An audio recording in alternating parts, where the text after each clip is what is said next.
Kita tahu laporan oleh Pertubuhan Kesihatan Sedunia WHO sebelum ini menyatakan bangunan tertutup yang mempunyai pengudaraan tidak baik lebih berisiko merebaknya COVID-19 berbanding dengan luar di bangunan. Dan dalam satu kenyataan yang lain pada Mei lepas, Ketua Pengarah Kesihatan Tan Sri Dr. Nur Hisham Abdullah pula berkata, jangkitan virus COVID-19 ketika ini bukan lagi hanya melalui droplets ataupun dikenali sebagai titisan dan cecair partikel besar, tetapi juga aerosol, iaitu titisan partikel lebih kecil yang dapat bertahan terampai dalam udara lebih lama, dan ia sedikit sebanyak membuka ketakutan bahawa betapa mudah virus ini merebak. Untuk dalam keadaan yang tertutup, sebagai contohnya di pejabat, bagaimana langkah yang boleh diambil oleh orang ramai?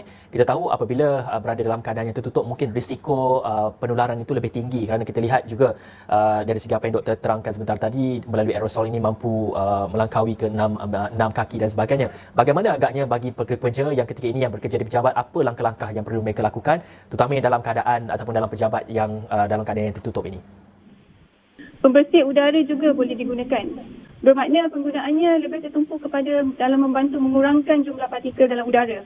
Jadi bila jumlah partikel dalam udara itu kurang, secara tak langsung dapat mengurangkan penyebaran virus melalui udara lah.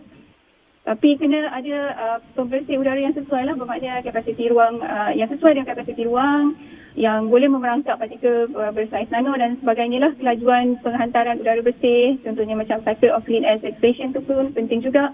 Dan lokasi yang diletakkan pembersih udara itu.